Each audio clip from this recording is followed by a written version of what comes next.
ఓం శ్రీ గురుభ్యో నమః. రామాయ రామభద్రాయ రామచంద్రాయ వేధసే రఘునాథాయ నాథాయ సీతాయ పతయే నమః. శ్రీరామచంద్ర ప్రభు యొక్క దివ్యానుగ్రహంతో మనం సీతారామ కళ్యాణ ఘట్టాన్ని తెలుసుకుందాం. చాలా విశేషమైనది. తమ కుమార్తెలకు తగిన వరుడు లభించాలని తల్లిదండ్రులు అనుకోవడం సహజం. అలాగే తమ కుమారుడికి తగిన వధువు లభించాలని తల్లిదండ్రులు అనుకోవడం సహజం. గోత్రాభివృద్ధి, వంశాభివృద్ధి వివాహంతోనే కదా పరిపూర్ణమయ్యేది. అందుచేత అలాంటి విశేషమైన సంకల్పాలు నెరవేరాలంటే శ్రీమద్ వాల్మీకి రామాయణ అంతర్గత బాలకాండ స్థిత 63వ సర్గ శ్రీ సీతారామ కళ్యాణ వైభవాన్ని మూల శ్లోకాలు పారాయణ చేయడం, ఆ భావాన్ని వినటం చేయడం వల్ల ఈ కోరిక నెరవేరుతుంది. అందులో ఏమాత్రం సందేహం లేదు. ముఖ్యంగా సీతారామ కళ్యాణ ఘట్టం, సీతారామ కళ్యాణం చైత్ర శుద్ధ నవమి నాడు చేస్తుంటాం కనుక తప్పనిసరిగా ఆ సమయంలో ఈ ఘట్టాన్ని చదవటం చాలా విశేషమైనది. ఇది శ్రీమద్ వాల్మీకి రామాయణం బాలకాండ 63వ సర్గ, అంటే ఇది 73వ సర్గ. ఇందులో మొత్తం 41 శ్లోకాలు ఉన్నాయి.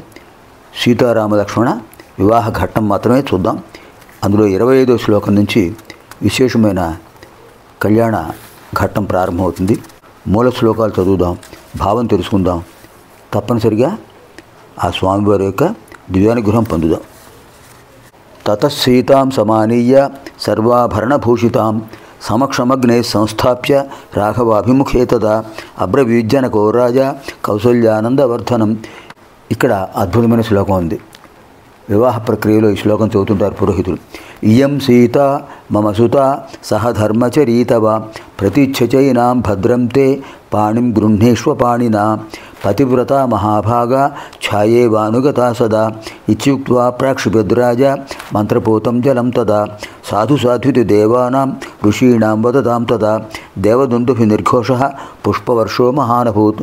ఏవం దత్వా తదా సీతాం మంత్రోదకపురస్కృతాం అబ్రవీజ్జనకో రాజా హర్షేణాభిపరిప్లుతః లక్ష్మణాగచ్చ భద్రం తే ఊర్మిళాముజ్యతాం మయా ప్రతిచ్ఛపాణిం గృహ్ణీష్వ మా భూత్కాలస్య పర్యయః.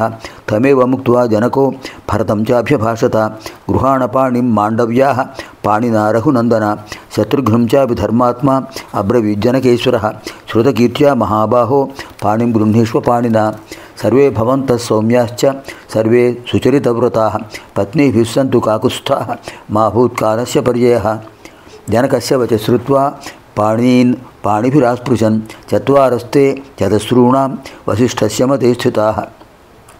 అగ్నిం ప్రదక్షిణీకృత్య వేదిం రాజానమేవ చ ఋషీంశ్చైవ మహాత్మానః సభార్య రఘుసత్తమాః యథోక్తేన తదా చక్రుః వివాహం విధిపూర్వకం. కాకుస్థైశ్చ గృహీతేషు లలితేషు చ పాణిషు పుష్పవృష్టిర్మహానం మహత్యాసీత్ అంతరిక్షాత్ శుభాస్వర దివ్యదుందుభి నిర్ఘోషైః గీతవాదిత్రనిస్వనైః నందృదుశ్చాప్సరస్సంఘాః గంధర్వాశ్చ జగుఃకలం వివాహే రఘుముఖ్యానాం తదద్భుతమదృశ్యత. అధోపగార్యాం జగ్ముస్తే సభార్య రఘునందనాః రాజాప్యనుయయౌ పశ్యన్ సర్షిసంఘస్స బాంధవః.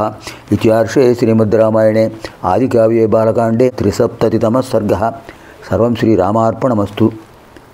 ఈ అద్భుతమైనటువంటి ఘట్టాన్ని మూల శ్లోకాలు మనం పారాయణ చేశాం కదా.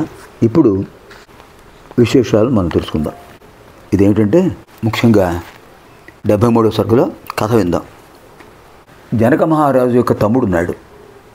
జనక మహారాజు పేరు క్షీరధ్వజుడు. అసలు జనక అనేది బిరుదం. మిథులను పరిపాలించే రాజులకు ఆయన జనక మహారాజు అని బిరుదం. ఆయన అసలు పేరు క్షీరధ్వజుడు. ఆయన తమ్ముడు కుశధ్వజుడు. కుశధ్వజుడికి 2 కుమార్తెలు ఉన్నారు, మాండవి, శృతకీర్తి. సీతాదేవి భూగర్భ సంజాత. జనక మహారాజు ఆయన భార్య సునయనాదేవి ఇద్దరు పెంచుకున్నారు. తర్వాత సంవత్సరానికి సునయనాదేవి గర్భవతి అయింది. ఆవిడకు ఒక కుమార్తె జన్మించింది. ఆవిడ పేరే ఊర్మిళ. ఆయన ప్రత్యేక ధనుర్యాగం చేస్తూ, ప్రత్యేక యజ్ఞం చేస్తూ విశ్వామిత్రుడిని శిష్యులతో సహా ఆహ్వానించాడు.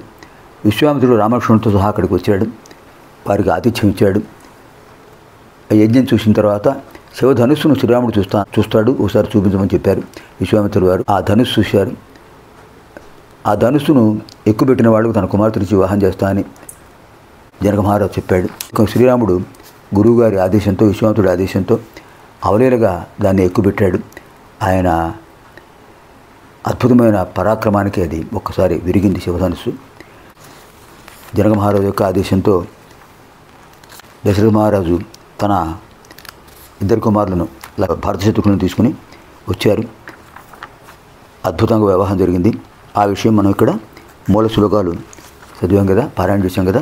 ఇప్పుడు ఆ భావం చూద్దాం. విశేషం ఏంటంటే ఇక్కడ ఉత్తర ఫల్గుని నక్షత్రంలో వివాహం జరిగిందండి.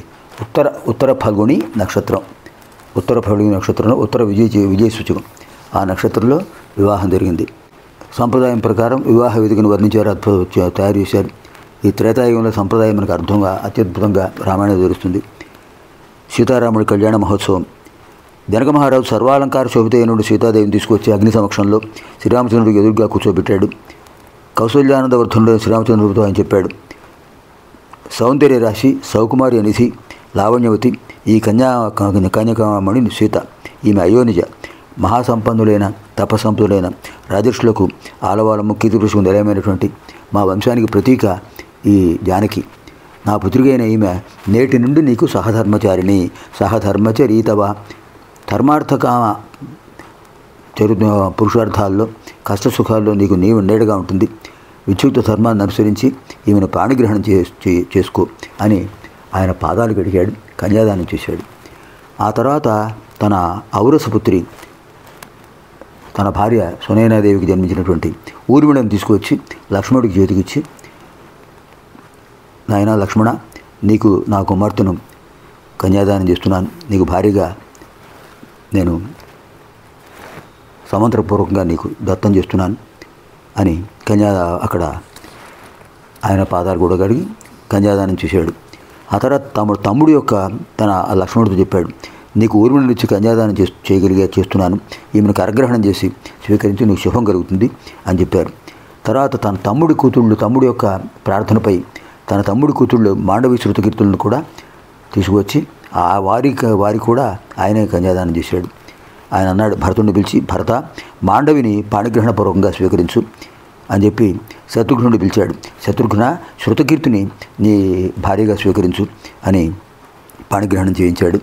ఓ కాకుస్థ వంశజులారా, రామలక్ష్మణ భరత శత్రుఘ్నులారా, శాంత స్వభావులు, సుందరమూర్తులు, సచరిత్రులు, మీ వధువులతో కూడా హాయిగా ఉండండి అని చెప్పాడు. మహర్షులందరూ కూడా ఆశీర్వదించారు. మంత్రపోత జరాలతో కన్యాదానాలు చేయడం అయిపోయింది. తర్వాత నలుగురు కూడా వశిష్ఠుల వారి ఆమోదంతో అగ్ని చుట్టూ 3 సార్లు ప్రదక్షిణ చేశారు. వేదిక చుట్టూ ఋషులందరికీ నమస్కారాలు చేశారు. తర్వాత సునయనాదేవికి జనక మహారాజు కూడా నమస్కారం చేశారు. అద్భుతంగా వివాహ కార్యక్రమం జరిగింది. ఇది విశేషమైన సీతారామ కళ్యాణ ఘట్టం. దేవతల పుష్పవృష్టి గురించి కురిపించారు. సీతారామ కళ్యాణ ఘట్టం జరిగితేనే కదా భవిష్యత్ దుష్ట శిక్షణ, శిష్టరక్షణ కార్యక్రమం జరిగేది. అటువంటి విశేషమైన ఈ ఘట్టాన్ని చదివిన వాళ్లకు మనోవంశాభివృద్ధి కలుగుతుంది, గోత్రాభివృద్ధి, వంశాభివృద్ధి కలుగుతుంది. వధువులకు తగిన వరులకు తగిన వధువులతోనూ వివాహం జరుగుతుంది. సర్వేభ్యః హనుమత్ సమేత శ్రీ సీతారామ లక్ష్మణ భరత శత్రుఘ్నదేవానాం దివ్యానుగ్రహ ప్రాప్తిరస్తు. శుభం భవతు, మనోవాంఛాభివృద్ధిరస్తు. స్వస్తి.